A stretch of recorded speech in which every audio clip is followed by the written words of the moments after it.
स्वागत है आपका लर्नर्स अम्ब्रेला में। पिछले वीडियो में हमने देखा था लाइट के कुछ इंपॉर्टेंट कैरेक्टरिस्टिक्स।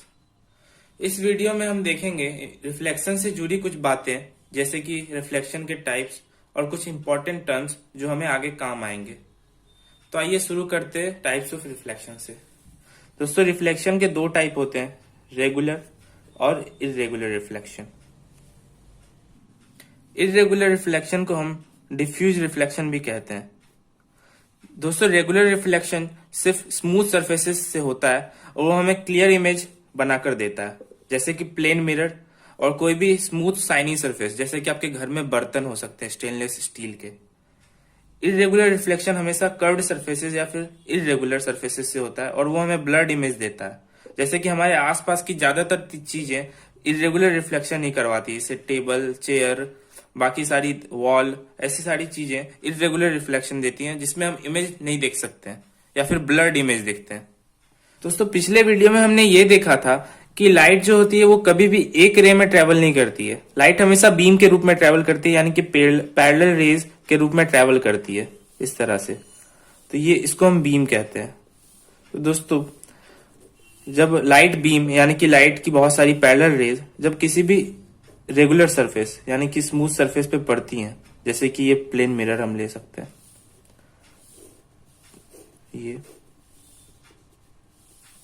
तो वो एक ही डायरेक्शन यानी कि पैरेलल डायरेक्शन में रिफ्लेक्ट हो जाती हैं, जिससे कि इस तरह से थोड़ी अनपैरेलल होगी, लेकिन मैं पैरेलल दिखाने की कोशिश कर रहा हूं। तो ये पैरेलल डायरेक्शन में ही रिफ्लेक्ट हो जाती है, इसको भी हम बीम कह सकते हैं। तो इस तरह के रिफ्लेक्शन को हम रेगुलर रिफ्लेक्शन कहेंगे, जो कि हमेशा स्मूथ सरफेसेस से होती है। अब जबकि हम दूसरा टाइप देख रहे हैं, तो जैसे कि मान लीजिए इस रफ सरफेस पर जब भी कोई लाइट बीम पड़ेगी, जैसे कि ये,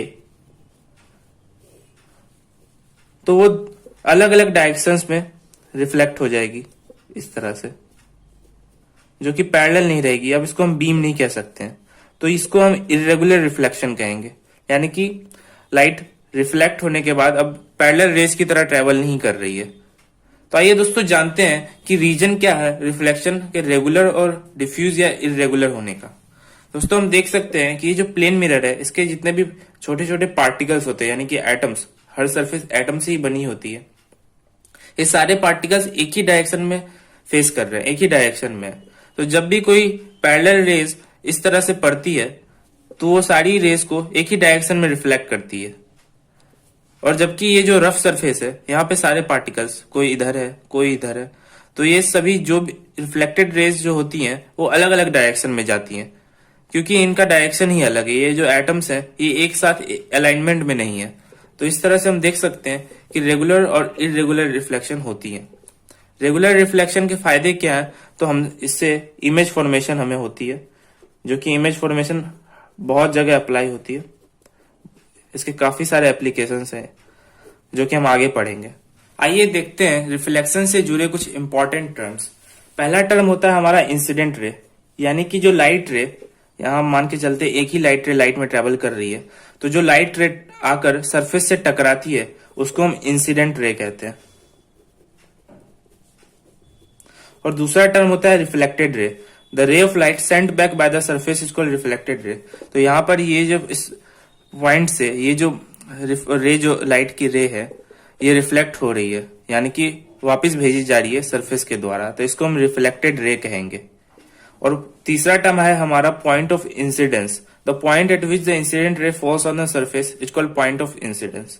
तो दोस्तों, पॉइंट ऑफ इंसिडेंस ऐसा पॉइंट जहां पे रे ऑफ लाइट यानी कि इंसिडेंट रे आकर पड़ती है किसी भी सरफेस पर, तो इसको हम पॉइंट ऑफ इंसिडेंस कहेंगे। और आप जैसा कि दोस्तों देख सकते हैं कि जिस पॉइंट पे रे आकर पड़ती है, यानी कि जो पॉइंट ऑफ इंसिडेंस होता है, वहीं से रे ऑफ लाइट रिफ्लेक्ट भी हो जाती है, तो इसको हम पॉइंट ऑफ रिफ्लेक्शन भी कह सकते हैं। तो चौथा और सबसे इंपॉर्टेंट टर्म होता है हमारा नॉर्मल। नॉर्मल मतलब परपेंडिकुलर लाइन। किसी भी सरफेस के किसी एक पॉइंट पर अगर हम एक परपेंडिकुलर लाइन बना दें, जो कि 90 डिग्री पे होगी, हमेशा परपेंडिकुलर लाइन हमेशा 90 डिग्री पे होती है, तो इसको हम नॉर्मल कहेंगे। ये हमारा नॉर्मल लाइन हो गया। लॉज ऑफ रिफ्लेक्शन में इस नॉर्मल का काफी अहम रोल होता है, तो इसको आप ध्यान रखिएगा।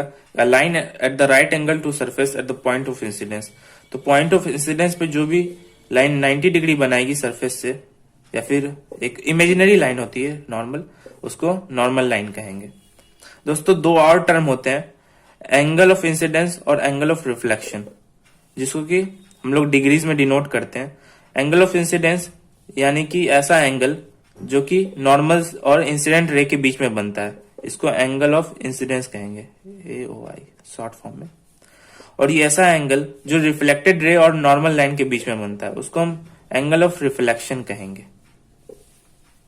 दोस्तों इस वीडियो में इतना ही। आने वाले वीडियो में हम लॉज ऑफ रिफ्लेक्शन देखेंगे और उसके बाद सीखेंगे इमेज फॉर्मेशन। दोस्तों अगर ये वीडियो आपको पसंद आया हो तो इस वीडियो को लाइक करें और साथ ही साथ शेयर भी कर दें, और आगे बहुत सारे वीडियोस के लिए हमारे चैनल को सब्सक्राइब करें और शेयर करते रहें। धन्यवाद।